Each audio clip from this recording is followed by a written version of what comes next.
Live from Norwescon, Seattle. Writers not writing. You're watching Writers Not Writing.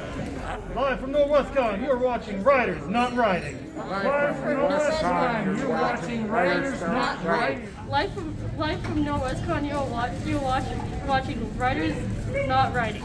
Live from Norwescon, this is Writers Not Writing. Live from Norwescon, you're watching Writers Not Writing. Live from Norwescon, it's Writers Not Writing. Oh, so great, thank you.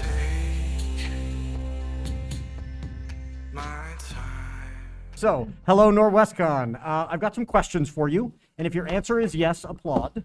First of all, do you like swearing? Well, we can't do that because this is YouTube, so sorry about that. So we'll have to censor ourselves, or Doug, the producer, has to bleep things, and that's a pain for him. Okay, everybody ready? Do you like comic books or novels or movies or TV shows or songs with lyrics? There you go. You like things that are created by writers. Do you like watching people type?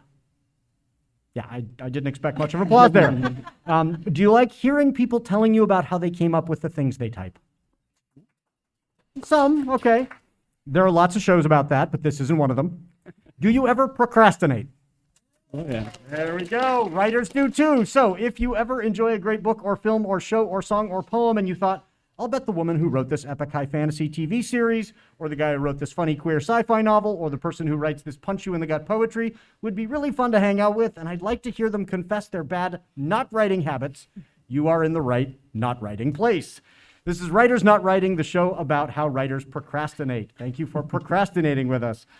We will have time for audience questions and procrastination recommendations later, so start thinking of those ideas. I'm Benjamin Gorman, and the quiet guy in the back is Doug, the producer. Everybody say hi to Doug. Hi, Doug. I write novels and collections of poetry and stuff. Doug tries his best to make me sound better. From Not a Pipe Publishing, welcome to Writers Not Writing. Viewers and listeners at home, remember, you get to take an extra break this week if you hear the secret word, so be listening for that.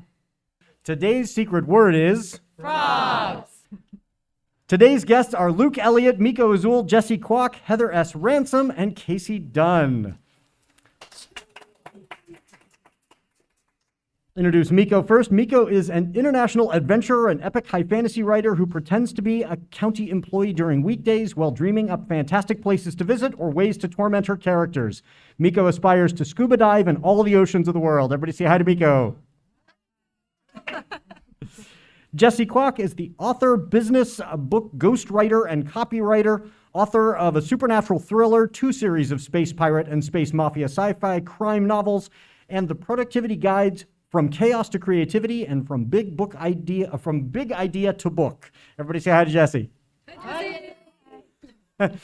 Heather S. Ransom is a middle school teacher, pizza pub and cigar shop owner, science fiction author of the award-winning young adult Going Green trilogy and various short stories published in anthologies, director of the Southern Oregon Young Willamette Writers, and believer in the magic of an incredible story. Everybody say hi to Heather. Casey Dunn is a mother, farm owner, neurospicy author of Supernatural and Suspense. Everybody say hi to Casey. Hi, Casey.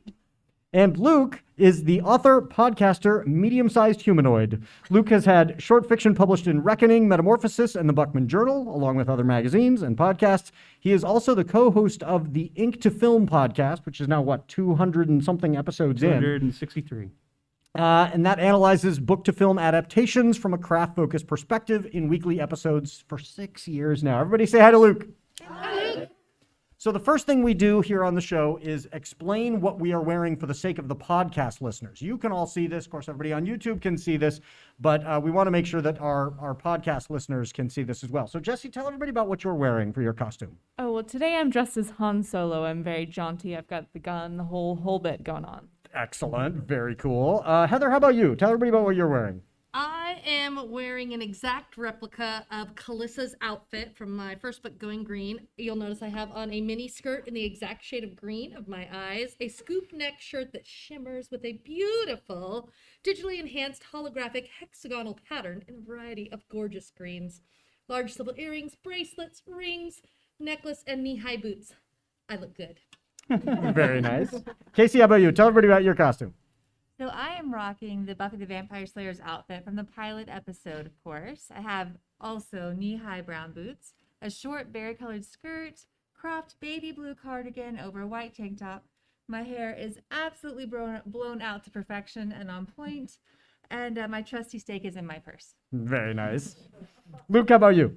Oh, yeah. I decided I'd wear my screen-accurate replica of the red spacesuit in 2001: A Space Odyssey today. And, I'll take the helmet off just so I can make sure you can hear me on the mic. Appreciate it. Thank you. But the costume is very cool. Mikko, how about you? So because it's Norwescon, I thought I could get away with dressing like Raisha, my favorite character in my series. So I am showing off a body full of foliage tattoos with a small loincloth breastplate and a couple of strategically placed leather straps. Yes. I'm not sure it's comfortable, but it looks very cool. You all look amazing. I've mentioned on the show before, I'm not a particularly religious person, but I like to be respectful, and it's Passover, and Easter is tomorrow. So I thought about dressing up as Elijah from a Seder Passover. Anybody of Jewish tradition get the joke? So I couldn't do that because I would have to wear a cloak of invisibility. So instead, I went with this. I wanted to go with a bunny costume and kind of the traditional white with the pink belly, but I just searched pink bunny costume, and I got this one that's the one from Legally Blonde that Reese Witherspoon wears, which turns out is a Playboy Playmate design, but I hope that people who celebrate Easter will still see it as a sign of respect. So you're welcome. Maybe if you shaved your chest. Yeah, I mean it's horrific, but yeah. So what have been your favorite distractions keeping you away from your writing lately? Heather, how about you? I just finished up binge watching the TV series Bosch, which is a crime cops thriller, which led me into Bosch Legacy. So found that and then watched hours and hours and hours of it on time. It's on Apple TV right now. And good? And I was sucked in. It was excellent. I've spent way too much time watching. I have not checked that one out yet. I will have to check that one out. Casey, how about you? So I'm years late to the party on this, which is kind of true to fashion, but I just discovered True Detective, and I watched like all day, every day that I had time in the last week. And have you? How far into it are you? 2.5 seasons. Okay, so 2.5. Oh, yes.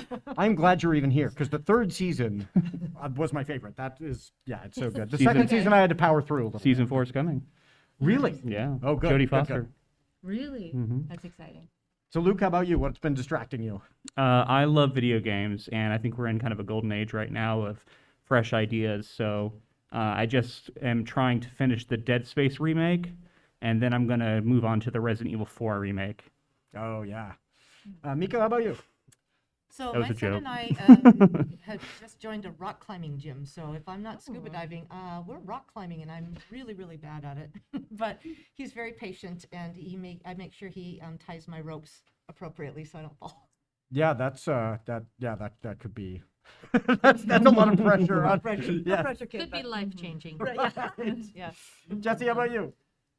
This week I got distracted with the second season of Slow Horses on Amazon Prime, something that Mark Teppo recommended, the Mick Herron Slow Horses series to me, and he told me over and over, you need to read these books, you're gonna love it. I finally picked up the first one, I was like, oh my god, I love this. So when they made a series with Gary Oldman, it's just fantastic. I love it. It's kind of a Cold War vibe, but it's modern day, but it's kind of like, it's fun. Yes. It's so much fun. I didn't know. characters are So it's at great. the second season now. Yeah. Oh, good. Yeah. Yeah, the first season was really, really good. I Yeah. forgot that it was called Slow Horses. It has nothing to do with horses. It's No. spies and failed spies. Failed spies. Bosch might be on Prime too, or Netflix, or Could be anywhere. HBO Max. I Yeah. actually am not positive about that one. Too much time on the streaming channels. Well, that's how they get us. So what's a news story that's been pulling you away from your writing? Casey, how about you? What's a news story you've been into this last week? So nationally, and this goes back to January, I've been like pretty high-key obsessed with the Damar Hamlin recovery and kind of his journey since collapsing on the field and surviving. And but locally, we Heather and I are from Grants Pass, and we had I don't know what to call him, like a serial sadist or whatever, Ben Foster, who was captured about a mile from my house, where he had tried to murder a friend of ours named Justine, and she was just released from the hospital last week, and they did a big benefit for her. And so I like to try to focus on the people who were affected more than the person who did the affecting. How is she doing? She has a really long road to go, but she is better than they had hoped she would be at this point. But it's all uphill. Yeah. Oh wow. Luke, how about you? Well, I've been distracted by a certain indictment that I'm very excited about. Other than that, I'm always monitoring announcements for screen adaptations, and often they're just, oh, this has been optioned, and we can all get excited, and then it'll never happen. But still, a few that I'll name that I've heard about recently are Lone Woman by Victor Laval. Guillermo del Toro is being rumored to do an adaptation of Frankenstein. And we got a Peter Pan adaptation coming up with director David Lowery, who did The Green Knight. Oh, so I'm really interested to see how that's going to turn out. That would be a trip. Yeah. Yeah, very different, maybe less kid-friendly. That would be good. Mikko, how about you? So I don't really watch the news, but the things that hit my feed that I'm looking for are like the recent sun activities that have been creating these amazing aurora borealis all over the planet. Those are phenomenal. I just got back from Iceland. We went to Iceland to actually see the auroras, and we didn't because it snowed the whole time. But once we got back, they're still super active. There's so much sun activity that about once or twice a month they'll actually hit like a 5 or 6 on the whatever their scale is, 0 to 10. So we were able to see them here, which was great. Oh, that's cool. The other cool thing that I follow is the James Webb Telescope. That is phenomenal, and I just love anything. So I'm always looking at the NASA site for what's coming out today. Yesterday they had the rings of Uranus. I didn't know they had rings of Uranus. And I don't have the maturity to hear that without giggling. I said that just for you, and you disappointed me. Jessie, how about you? I try to filter out news as much as possible, but all of the recent attacks on trans rights and women's healthcare have been fracturing my news shield in a pretty big way. So that's the thing that I'm like, I should be writing, but oh no, what's happening? So that's been very upsetting. Yes, it has been downright scary. The case out of Texas just yesterday, did you hear that? So yeah, keep an eye on that, because it's the kind of thing where, yeah, we want to say I don't want to be dwelling on this, but it hits a lot of people in some very scary ways. So yeah, I'm with you on that one. Heather, how about you? Well, I don't really watch the news a lot. I get a lot of my news from National Geographic. I feel like I love when I see the pictures open up and I'm like, oh, this is what I want to know about in my world. So recently I went down a really long rabbit hole on, is your tap water safe to drink? And the science teacher in me was arguing with the science fiction writer in me. As I delved into all of this, I kind of looked at what are the common things in our drinking water, like nitrates and arsenic and harmful byproducts from disinfectants, and how tap water is regulated. The EPA used regulations that are based on decades-old science, so that's not terrifying at all. And then you throw in the new research about PFAs, which are pollutants, they're forever chemicals, right? And other unregulated contaminants, and you've got yourself a great setting for a new sci-fi horror story. So, all based in real science today. Who needs the news? It's our outlet. Like it's terrifying, or I could make something out of this. Right. That's yeah. Should we just be drinking wine then? I believe, yes. Yes. No, nothing added to that. So yeah, totally. So what's a hobby that you've been engaged in that's also been keeping you away from your writing? Luke, how about you? Well, I already mentioned video games. I do play a lot of those, but I also like other kinds of games, and specifically tabletop RPGs, D&D.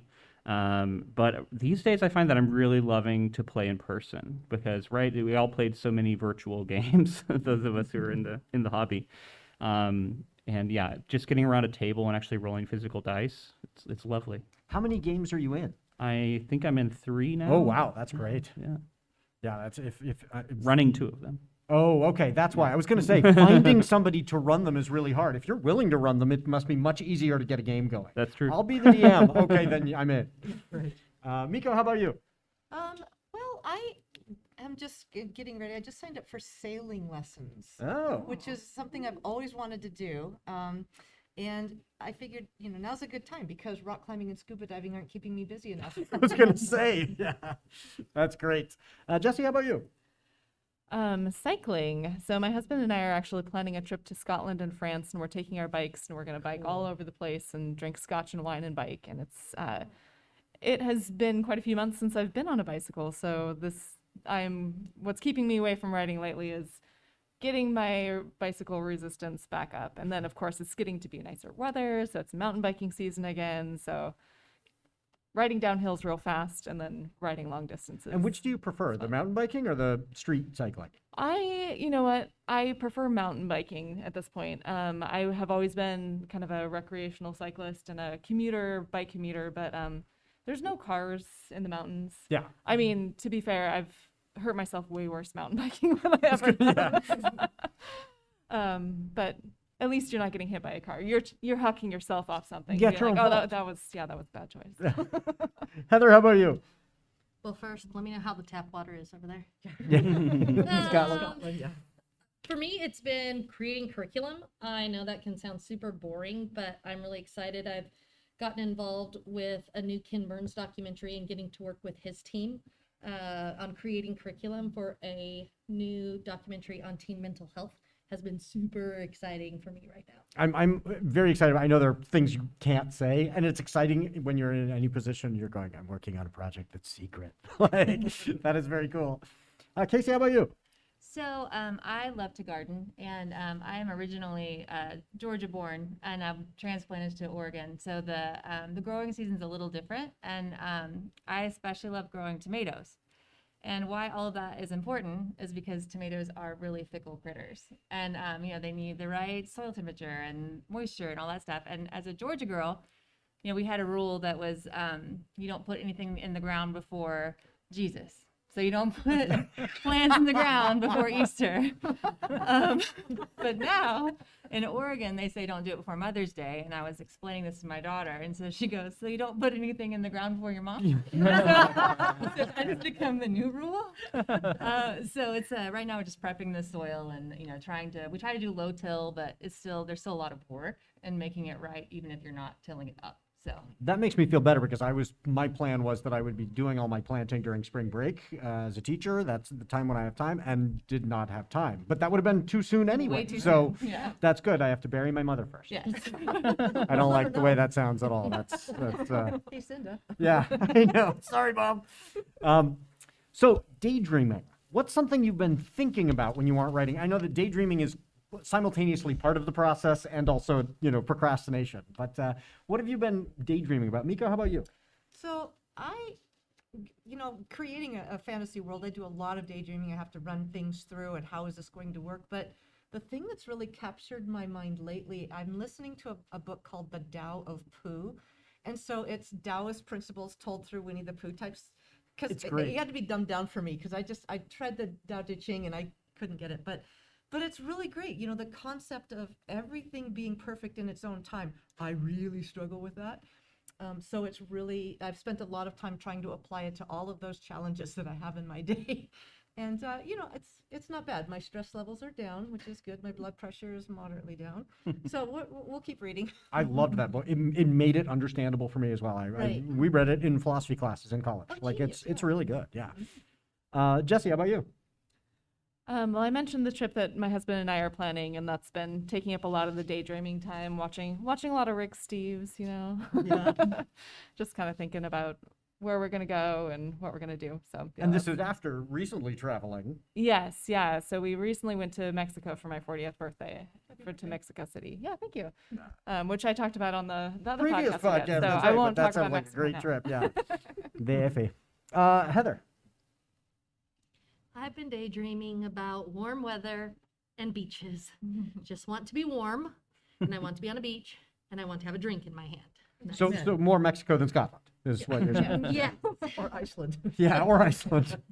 Casey, how about you? So I have 3 kids and they're young, and in a previous life I rode horses for a living, and I've been daydreaming a little bit about being that brave again, the way that I was brave before I had kids, and like what I would do, and like, oh, I wish I could take this horse and go jump the back of a pickup truck or go jump that picnic table. I mean, we did really dumb things. Yeah, I was going to say, that's and brave, laughed yes. about it. And I know a lot of it was luck, but there's something kind of beautiful about it. And I daydream about reclaiming it, but I'm not really sure how to do it outside of my head just yet. Yeah, Keep- how to keep forget working the on fact it. that you Yes. also have children. Yes. Luke, how about you? So I have two dogs. One's a corgi, one's a really beautiful German Shepherd Husky, Chow Chow mix. And I walk them daily, and I dream and think a lot about my fiction on those walks, but I also think a lot about them and how they perceive the world. And I have a lot of questions that I wish I knew. And some of the things are like, what do they think of the weather? And do they think that when I get their raincoats out for them to put them on before we go outside, that I'm going to cause it to be wet out? Do you think that that's within my power? We also take an elevator, and I'm like, what do they think happens on an elevator? Yeah.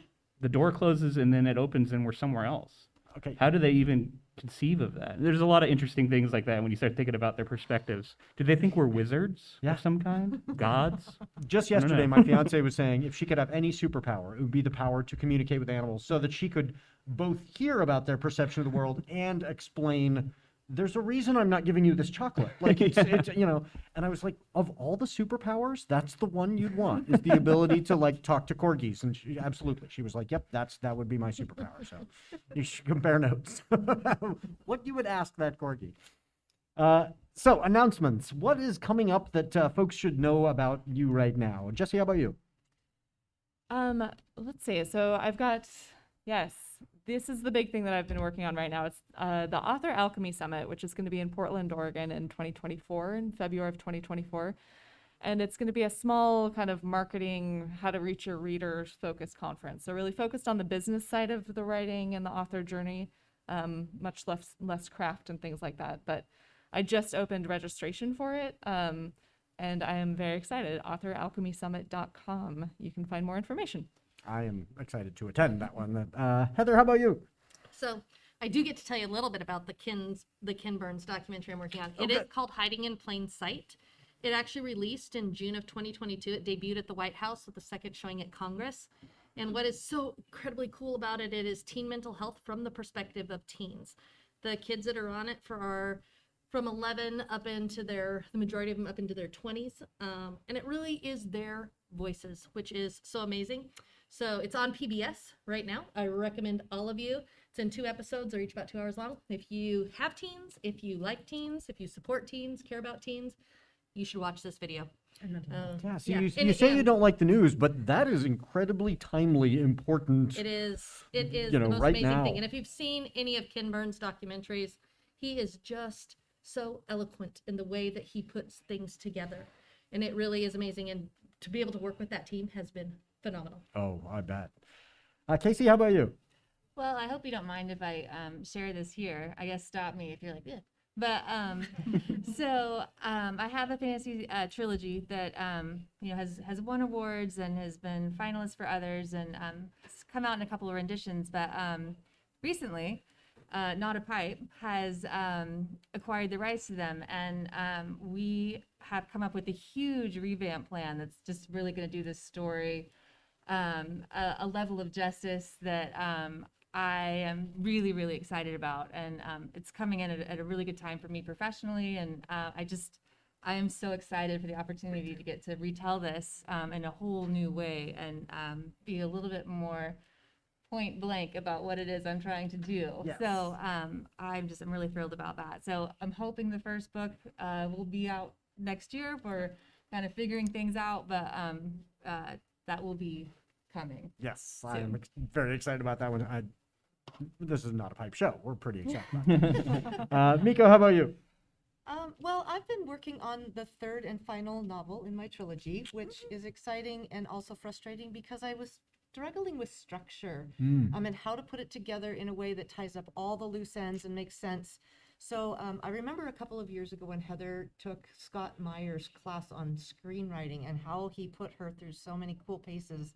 So I got his new book. And so I'm working on that, and that is actually phenomenal in helping me put pieces together in a way that makes sense, so that in the next 5 years or so we can have that book Right. out I for mean, if you get a chance to read this series, the first one took you 10 years, right, to Yeah, do all it that did. world building. Yeah. It is fantastic.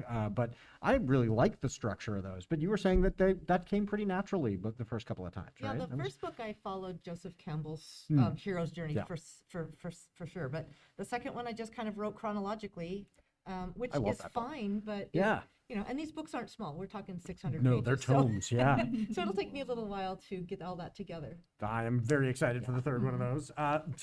Our ad break. Today we have Wait, two. Ben, you jumped me. Oh, I skipped you. Yeah. Go ahead.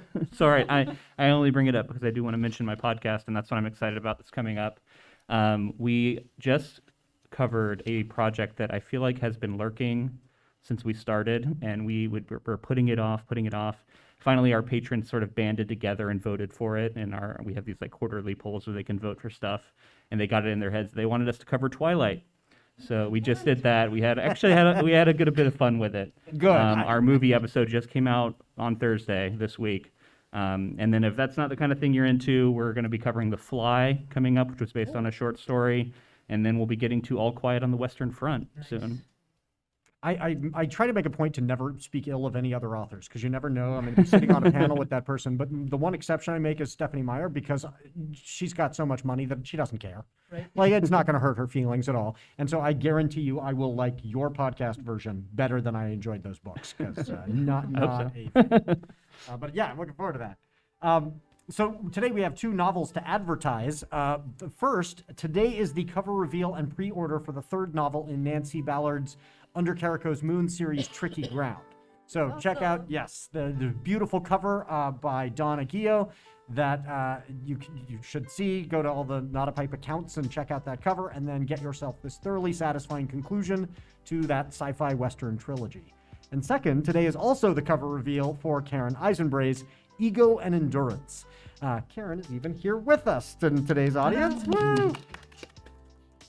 So congratulate her after the show. She is the author of the Daughter of Magic trilogy and the Saint Rage duology, and now she has this hard sci-fi workplace rom-com survival story.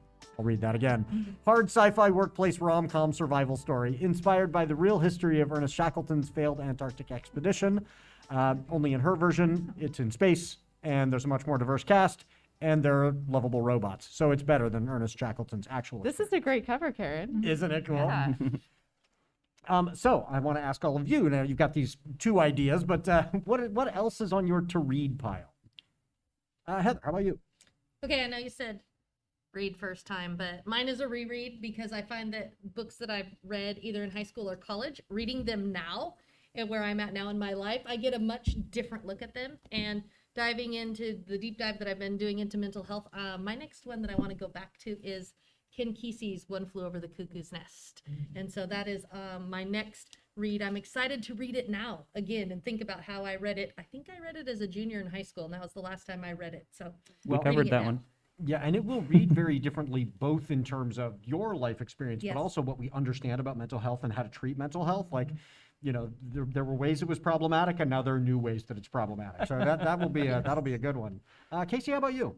So Julia Heaberlin is my favorite author, and she has a new one coming out in June. And I think it might be my little ADHD brain. If you have like an appointment during the day, then like you can't do anything else. And so this is the only book that I can really think about. Yeah. It's called Night Will Find You. It comes out in June, and I am obsessed. Yeah. Yes.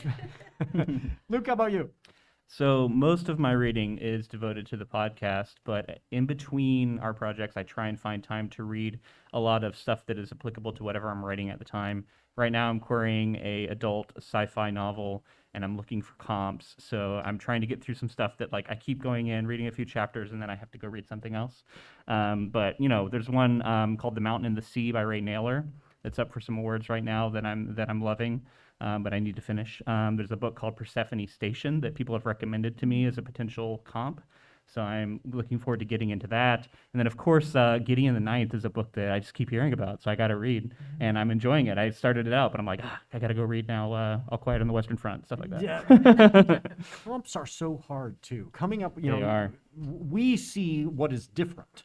about our story. And so then, when you have to say to an agent or a publisher, oh, these are the books that are like mine, all you're thinking is, except not really. No, not in this way and that way. And but that's a good way to do it is, have other folks say, oh, you should read this, you should read that. And then you read them and go, not really like my book. But okay.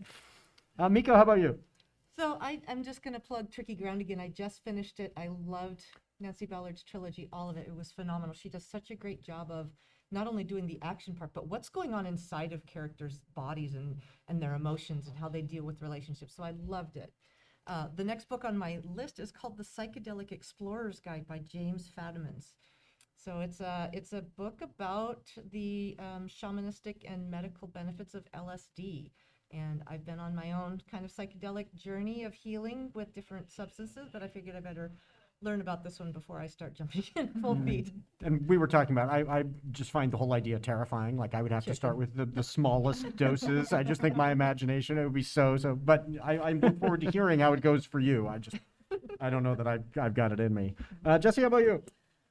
My TBR pile is constantly shifting, and I was just down in the dealer's room and found these 2 books, which are now going to the top. J.S. Fields, this was sold to me as Lesbians in Space. I said, yes, please. And then by William Tracy of Mycelium and Men, they land on a fungus planet. Yes.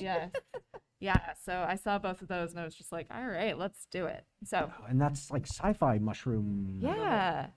Sci-fi mushrooms, exactly what The you do. biomass conflux. Ooh, that does look good. Now Yeah, I'm going to have to add that to my list as well. Down in the dealer's room. So now we've got some time for audience questions. Or recommendations for procrastination. So what did folks bring to share? Absolutely, go for it. What's your favorite technique to get over your own procrastination when you're like, I just have to get started? Yeah, when you've just got to get back to it, what's the way you overcome your procrastination? I recommend what has worked for me recently is before I do what it is that I'm supposed to do or avoiding doing, is I find something small and very digestible, and I do that first. Because sometimes what it is I just can't quite get started. So. But there is a difference between like, I am not in the headspace to do this today. I need to step away and get something else accomplished, and I'll come back to this. And I'm just not, my motor hasn't started yet. So if I just get a little moving and get something done, then I feel good, and then I eat chocolate, and then I can, then I can move forward. I'm like Heather. I actually look at National Geographic or Pinterest to get ideas of things that I can start working on. And sometimes I incorporate them, and sometimes I don't incorporate them, but that's always really great fodder for creativity. Yeah, I like that kind of refilling the creative well, like trying to figure out what it is that you're what would inspire me to write that scene. Like sometimes if I'm like, I get stuck on action scenes because I don't visualize that in the same way that I will visualize like character conversations, but all of your books can't be meetings. They have to have some fun action bits in it. So I'll Google like motorcycle chase, and then I'll just watch some YouTube videos of motorcycle chase scenes, and then I'm like, yes, let's do it. So it's like a productive procrastination. That's a good idea.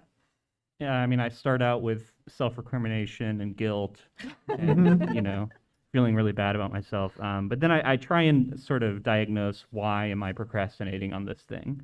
And is it that I've gotten bored with it? Is it that I'm afraid of it for some reason? Do I not think I know what happens next?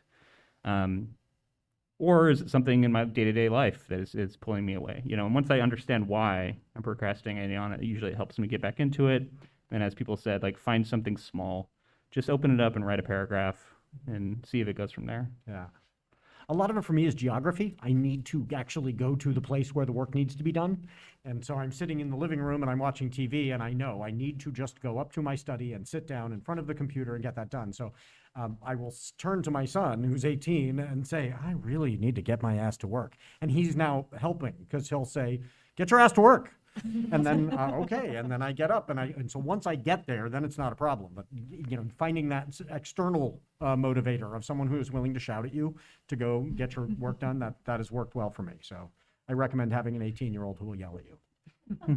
For me, I use a technique, eat your frog first.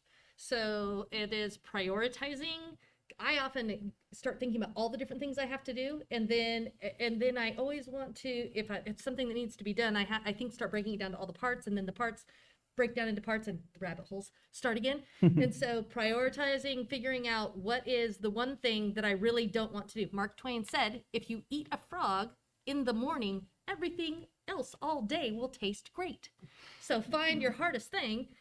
I'll sit down and make a list, and the one thing I really don't want to do, that's where I'm going to start, because I know once I do that, then I get to do the other things on the list. Tricking your own I had a brain. great visual of you eating frogs every morning. Yeah, must not have been a fan of frog legs. My understanding is that they just taste like chicken. Like, I They start my mostly day do. with chicken. Like a rubbery chicken. What else? Nobody cares. Yeah. You with the cool shirt. In the context of starting new projects, creative or otherwise, how do you decide when it's too much? Like, I want to do this thing. I want to mountain bike. I want to play another game. I want to, run a fourth one or whatever. How do you decide? Like, So how do you decide when a project is too much? Do you mean like added on to everything else you have, or as itself? a new thing? Yeah, when it's a new project. That's a good I run question. it by my husband, and he says, "Don't you think you're doing far too many things already?" Ben's and never heard that yet. yeah, and I say, "You're probably right." And then I go talk to Mark Teppo, and he says, "You should do it." And then I tend to do it, and then Rob's like, "You went and talked to Mark, didn't you?" I was like, "I did," and I already said yes to it. So all that to say, I don't know. I don't. Yeah. I think that things come across your path at different points in time in your life for specific reasons. I'm not a big believer in fate. I believe that our choices determine our consequences and where we go. But I also think that you meet people at certain times for certain reasons. Things happen, things come across your plate, and that I say take those on. I say grasp it and run. And it might be something that you work on for a little while right now, and it moves to the side of your plate, and it comes back later. But boy, the opportunities that are out there, they're hard to pass up when you know that it could be something incredible. So I just say, go for it. Make it your new frog, you know. Well, and there's nothing to say that you could start it, and if it's not working, you can stop too. But Really? yeah, you can I say need no. to work you on can that. put it down, But and then we in Southern Oregon we have two very distinct seasons. It's either dry and hot, or it's mud, it's just rain. So I try to write in the winter, and then I still do work horses and get them bought and sold. So then I try to do more of them, and the gardening in the summer. So I try to live my life in two seasons and pick up and put things down accordingly. Yeah, I find that I'm very regimented in my schedule. I have discipline from time in the military that really helped grow me up. So that's your advice. Join the Marines. No, yeah, no. Literally a Marine. No, but it really helped me. So I have the very same schedule. I get up at the same time. I work out at the same time. I do the same kind of thing. And so I write on this day at this time every week. And I have a schedule for my sailing, and I have a schedule for diving, and I have a schedule for rock climbing because they're only open. So I'm very regimented that way during the week, and then the weekends are, whatever. But that's how I get stuff done, being a mom and a full-time other thing, and, social worker. I envy that. The only thing I schedule is Luke's self-recrimination. Yeah. Like, it's, I wish I was doing this as effectively as you are, but You all sound so put together, and you have all of these plans, and you have a regimented life. No, that's just me. Not the, Yeah. No, I just, I do cost benefit. What am I going to have to take time away from to do this? And then, I don't know, I flail because it's hard. To add on to the scheduling thing and be a little less flippant than I just take too much on, there is a great rule that Charlie Gilkey has. He runs Productive Flourishing. It's an awesome website about productivity. And he has the 5 project rule. Basically, you can only practically work on 5 things at once. But you have to remember that some of those projects are going to be taken up by your day job or your family or caretaking. And so when you look at things that way and you say, and I literally have Post-its that are like, and this is what I'm focusing on now. I have Post-its of things that I want to do, but I can only have 5 Post-its. Well, that's me trying to break the 5 project rule, because I should only have 3 post-its in the like what I'm focusing on, because other 2 post-its slots are life things. So if you kind of visualizing or scheduling, like you were saying, like if it doesn't fit into your schedule, you can't take it on. Right, that's exactly how I decide. Yeah. If I can't fit it in, then I don't do it. If it doesn't fit in a post-it slot, I can't do it. So Listen to Jessie. Realize too that sometimes what you're working on right now, it's okay to set that aside to work on something else too. Move the post-its around. I might have a publisher who's been asking when my next book is going to be done. And fiction I've been struggling with fiction right now. And then this great opportunity to work on nonfiction came in. And of course, as soon as I start working on the nonfiction, all the fiction characters come right back into my brain again and are there ready to start writing in. But sometimes even just changing it up and starting a new project will reinvigorate an old project as well. Yeah, And I've certainly stepping found away that. can be inspiration. Absolutely. Yeah. Great question. Anybody else? Yes. Is there a particular tool or prop or something that you absolutely have to have in order to do your craft? Tool or prop? Good Pencil and question. paper, and I mean that literally. Like I think a lot better if my fingers are moving. So I'll either doodle. I do a lot of pencil to paper for first draft, just because I draw arrows everywhere. It's not neat and tidy. It's a hot mess, but it helps everything get down. And I had to meet with a therapist after I was diagnosed with off the charts ADHD, and she was asking me like, what do you do if you're stuck? Like, what are you doing? And I was like, usually I have a bowl of chocolate covered almonds, and and it'll get to where I think that I shrunk my jeans in the wash, but really I just ate 5 pounds of chocolate covered almonds trying to find a happy place. So she said, what you're doing is it's a tactile reward. So it's all about holding something or being able to scribble even. So that has been a total game changer. And it sounds so dumb in kindergarten or whatever, but it absolutely works. Oh no, fidgets. Fidgets are a thing for a reason. I mean, I have spinner rings because I get anxious when I'm standing up in front of 30, 15-year-olds because they're dangerous. And so I've got my fidgets all the time. Yeah, that's real. Yeah, for me, I have to be moving, but not like I can't be driving. So being a passenger, to have the movement going past me to keep my brain engaged to the point that I can focus on something else, because I probably have a little touch of cycle brain. So I can't always be a passenger, and I can't always be on a train. So I have a big window and I have a rocking chair, and so that's the movement that I absolutely have to have in order to keep those juices going. And so I have the movement and my body's doing something, and that frees my mind up. For whatever reason, I have to have that other track running. So it has to be movement of some sort. I sat on a yoga ball for a while. Yeah, I do too. Yeah. Yeah. How many of you are paper and pencil or pen and paper writers, and how many of you are computer people? Definitely computer. I can't read my own handwriting. So. Yeah, my handwriting is, so I found this was a kind of discovery during the pandemic. I write novels on the computer. I write poetry on my phone, which I think people would just find just appalling. Like, really? But it's because then I can do it when I'm out and about. The poem hits me and boom, it doesn't matter where I am. Oh yeah, I've always got my phone. And so it's not inaccessible ever. Whereas I know some people, that's why they've always got a notepad. My phone is that notepad. But that has allowed a person who is limited to a computer for writing to always have a computer on hand. So but it is interesting. I'll literally be sitting at my computer and an idea for a poem comes in, I pull up my phone. And the poem's on the phone.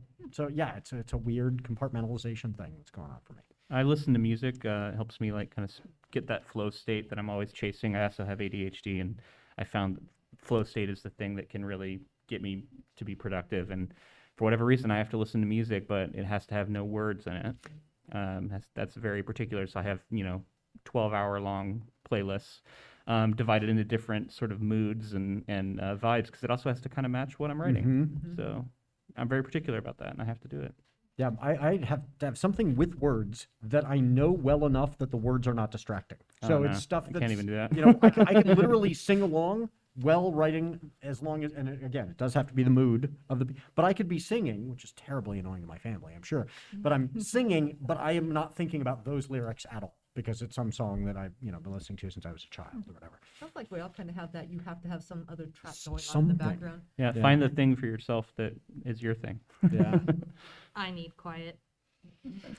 She's the anomaly. No, that's legit. Like some For people, me, the one thing I have to have is when I am in the middle of a writing project, I have to keep a list of my questions because I rabbit hole. I'll hit that question and then take off and leave my project. So I have a notebook of questions, and then every once in a while I go back and mark off the questions that have now been answered in the writing project, whether it's fiction and the answers come in the story, or at the end of the project I'll go back and look at it. Did I answer all the questions, or were some of them not meant to be answered in that piece of writing? But for me, just being able, I hit a question, write it down, and then for some reason I can move on. So the last thing, I do need to thank some folks. First of all, thanks to the people who are the organizers here at Norwescon. Let's all give them a hand. Thank you to our live audience of beautiful nerds. Thanks to the artist Max Oakland, who reached out and provided one of his songs for our intro, I Prefer the Dusk. Let Max know that you like it by following him at Max Oakland with 3 Ds on Twitter. Thanks to Halizna CCO for their song Kids for the ad break. If you're in a band and you want to submit something for us to use in the show, I would love it. Thanks to Doug, the producer, for making the show sound good and taking the blame when it doesn't. Everybody give Doug a shout. And I cannot forget to mention that Writers Not Writing is a production of Not a Pipe Publishing, so please go to notapikepublishing.com or come down to the booth and check out the amazing books written by writers who didn't procrastinate too much.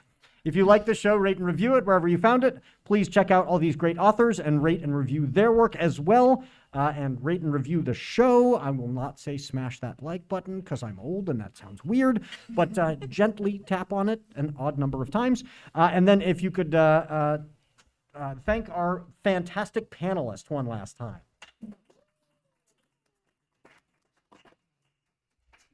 And that's it. Thank you all for being here.